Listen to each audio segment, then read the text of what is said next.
जय श्री सद्गुरु देवाय नमः। जय श्री गणपति देवाय नमः। श्री शिव महापुराण वायवा संहिता खंड 22वां अध्याय। वायुदेव जी ने कहा, हे मुनीश्वरों, देवताओं को युद्ध के लिए तैयार देखकर वीरभद्र हंस पड़े।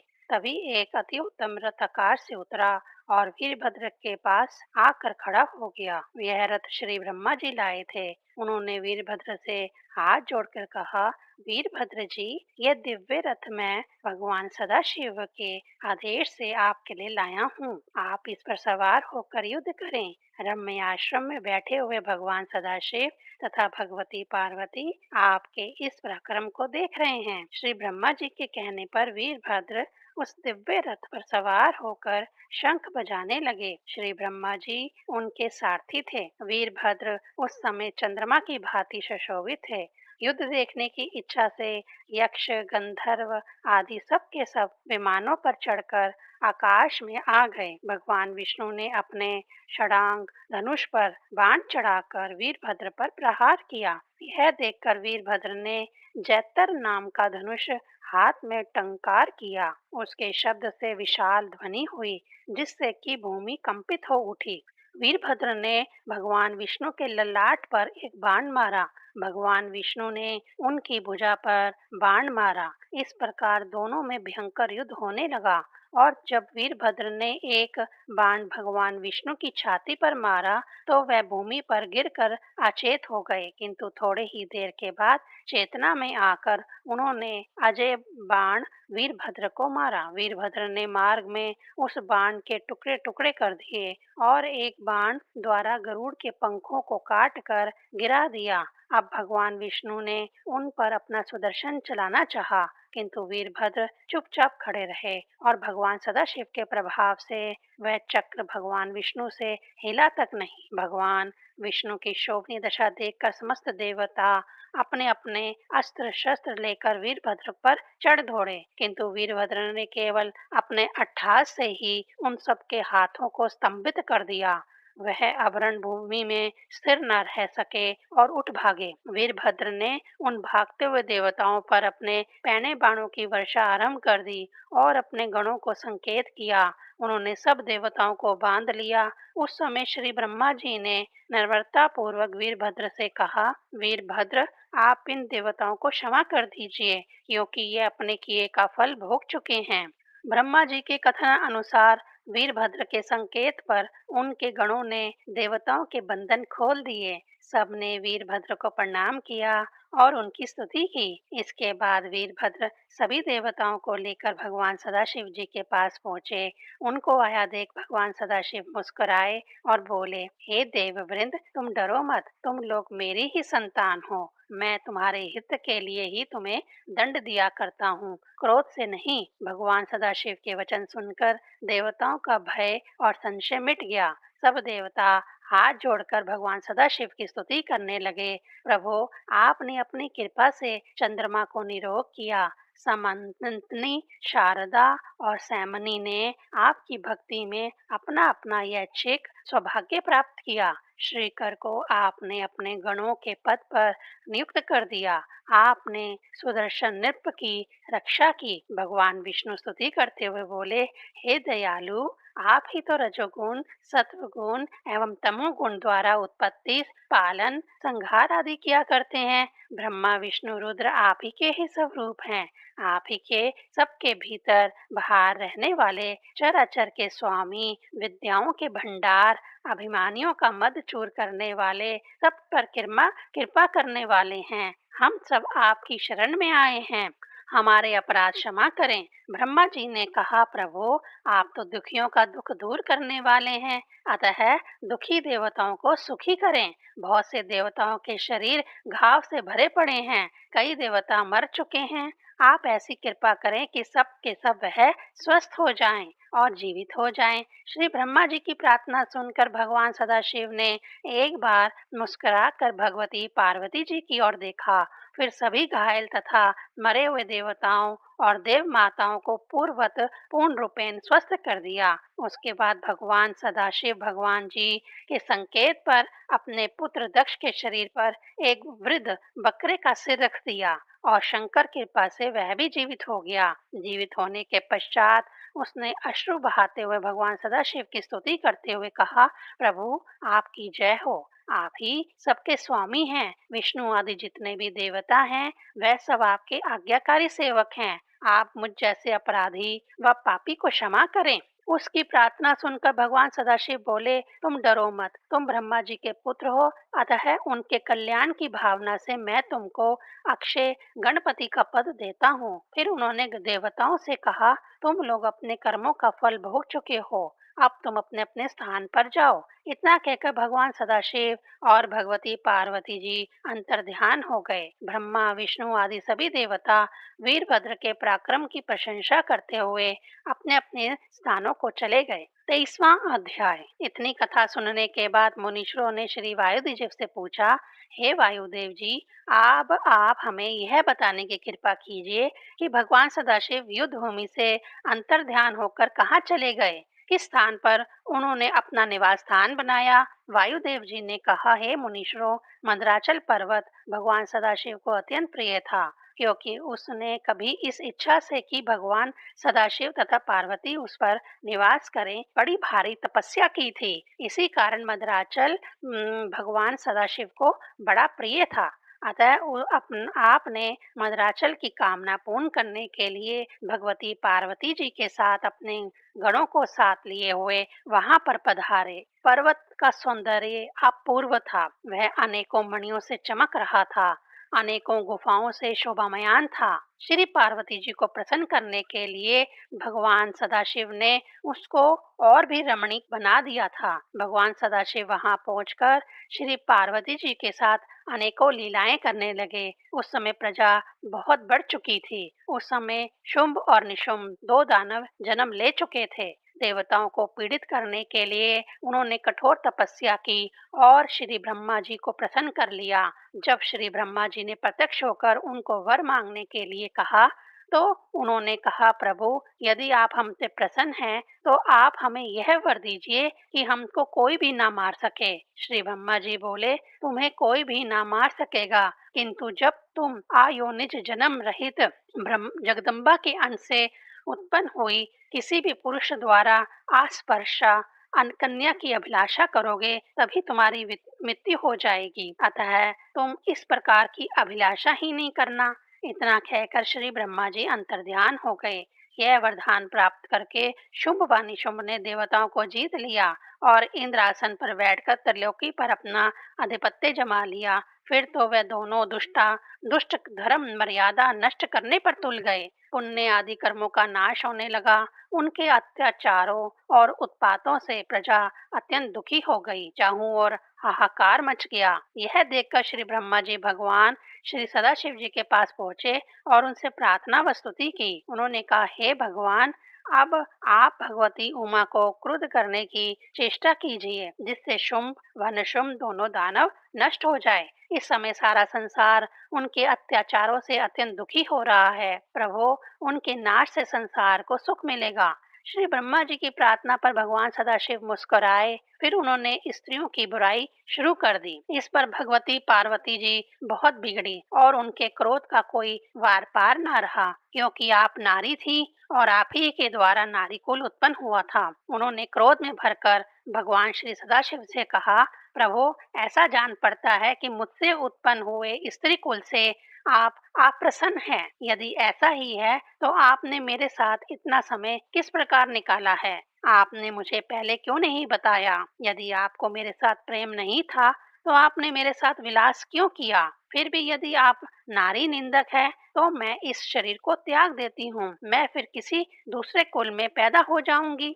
वायुदेव जी बोले, हे मुनीश्वरों, इतना कहकर जगत जननी वहां से उठी और तप करने का विचार कर लिया और भगवान सदाशिव से तप करने की आज्ञा मांगी। भगवान सदाशिव को संदेह हो गया कि अब हमारा प्रेम नष्ट होने को है। अतः उन्होंने श्री पार्वती जी से नम्रता के साथ कहा, हे प्रिय, तुम किस प्रकार की बातें कर रही हो? तुम मेरे आशय को समझे बिना ही कहाँ जा रही हो?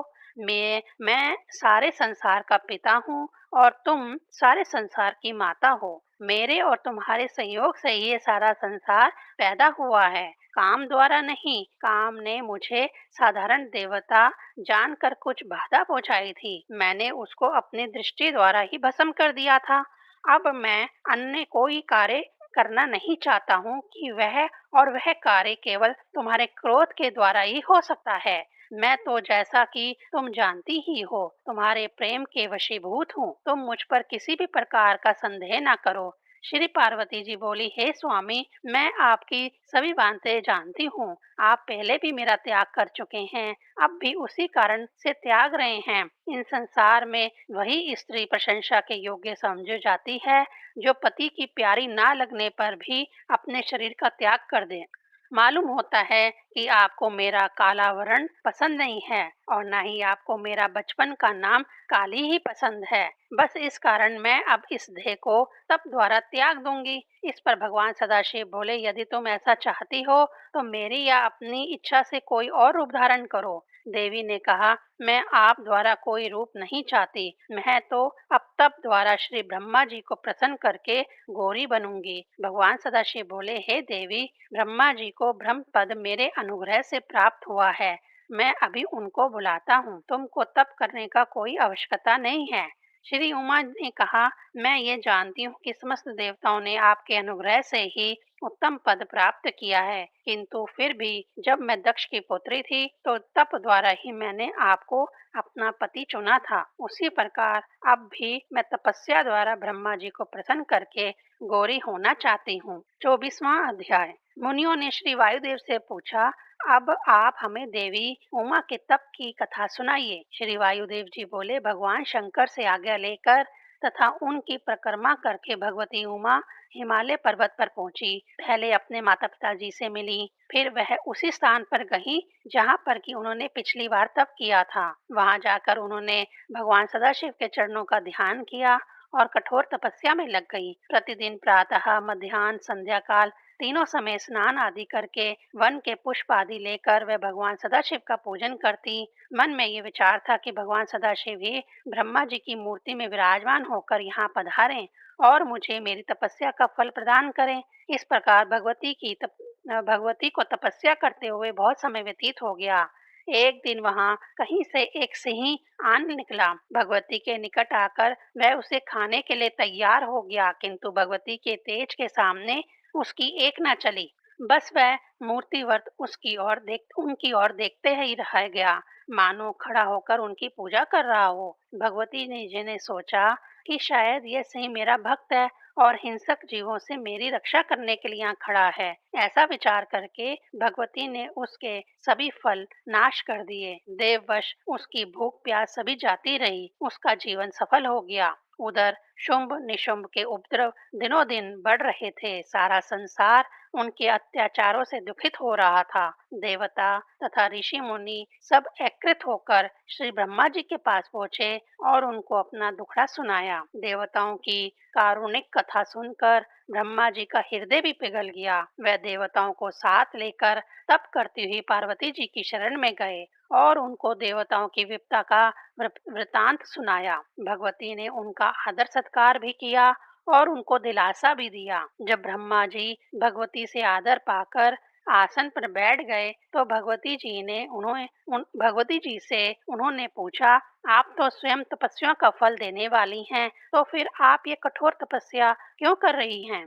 श्री पार्वती जी बोली, हे ब्रह्मा जी, सृष्टि के आरंभ होते ही आप भगवान श्री सदाशिव से उत्पन्न हुए, तो इस कारण आप मेरे ज्येष्ठ पुत्र हुए। फिर प्रजावृद्धि के लिए भगवान रुद्र आपके मस्तक में से उत्पन्न हुए, इसलिए आप मेरे ससुर भी हैं। उसके बाद मेरे पिता हिमाचल आपके पुत्र हुए, इस नाते से आप मेरे दादा हुए। अब मैं आपसे क्या कहूँ, किंतु कहना ही होगा कि मैं यह काले वर्ण का शरीर त्याग करके अब गौरी बनना चाहती हूँ। उमा की बात सुनकर श्री ब्रह्मा जी ने कहा, देवी, आप इस छोटे से कार्य के लिए इतनी कड़ी तपस्या कर रही हैं। मुझे आश्चर्य है कि आप सर्वशक्तिमय होते हुए भी स्वयं ही इस प्रकार का रूप क्यों नहीं धारण कर लेती? यह आपकी लीला है मातेश्वरी, आपकी यह लीला भी लोक हित के लिए है।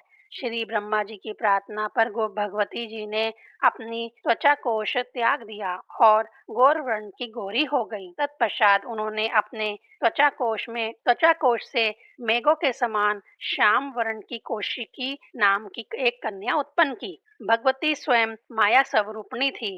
वह उत्पन्न हुई देवी अधिक सुंदर, अजीब और मनुष्यों के स्पर्श तथा रति से विमुख थी। भगवती ने वह शक्ति श्री ब्रह्मा जी को दे दी। श्री ब्रह्मा जी ने उसको शुंभ व निशुंभ को मारने के लिए शक्ति प्रदान की और सवारी के लिए सिंह दिया। फिर वह शक्ति विंध्याचल पर पहुंची। वहां जाकर उसने उन दोनों भ्राताओं की देह को अपने तीव्र बाणों से छिन्न भिन्न करके अपनी शक्ति का अलौकिक प्रदर्शन किया और सभी देवताओं को सुखी कर दिया। 25वां अध्याय।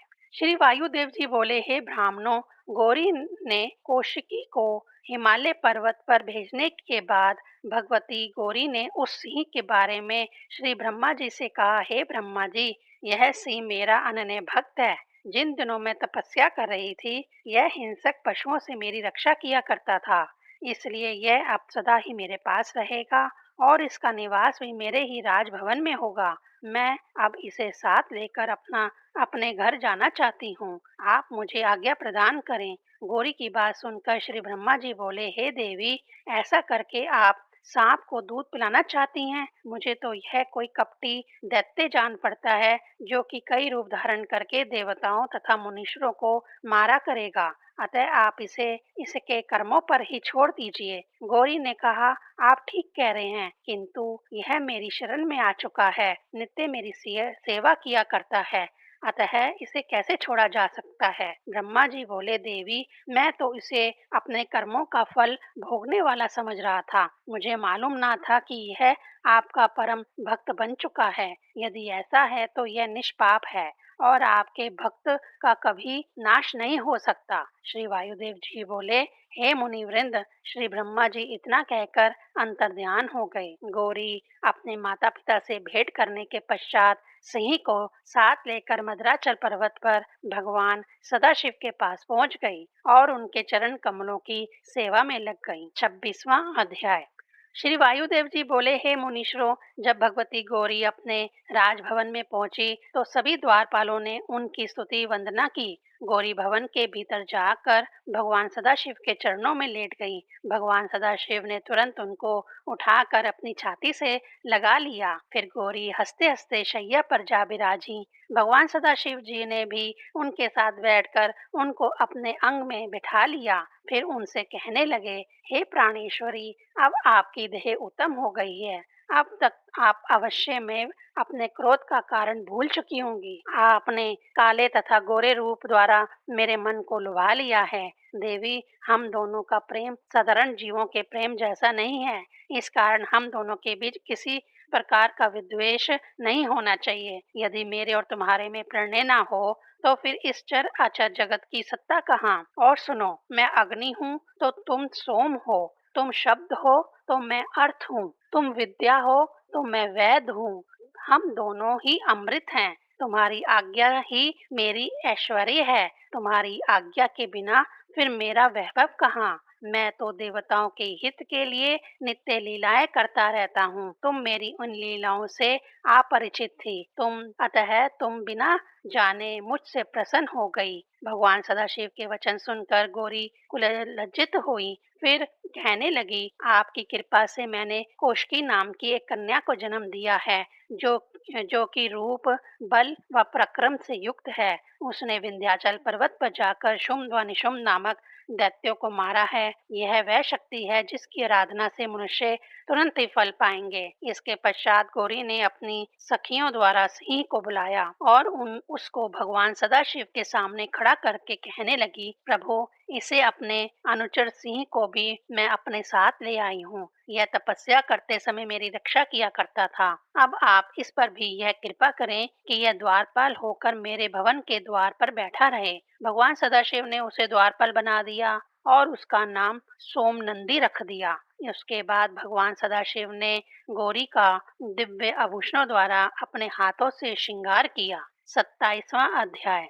श्री वायुदेव जी बोले, हे मुनीश्वरों, अग्नि भगवान सदाशिव का तेजमय शरीर है और सोम यानी चंद्रमा गौरी की शांतिमय और अमृतमय देह है। तेज दो प्रकार का है, सूर्य तथा अग्नि रूप। रस भी दो प्रकार का है, जल तथा चंद्र रूप। बिजली आदि पदार्थ तेज हैं और मधुरता आदि रस हैं। तेज और रस द्वारा ही यह चर अचर जगत स्थित है। अग्नि से अमृत की उत्पत्ति और अमृत से अग्नि की वृद्धि होती है। इसीलिए तो अमृत की अग्नि में आहुतियां दी जाती हैं। संसार का हित अग्नि और सोम में ही नियत है। हवि के लिए अन्न की उत्पत्ति और अन्न की वृद्धि के लिए वर्षा और वर्षा से हवि की उत्पत्ति होती है। अग्नि के संयोग से चंद्रमा अमृत बरसाता रहता है। कभी अमृत ऊपर और कभी अग्नि नीचे हो जाती है। और इसी प्रकार आप लोग यह समझ लीजिए कि शिव और शिव की शक्ति द्वारा ही सारा संसार व्याप्त है।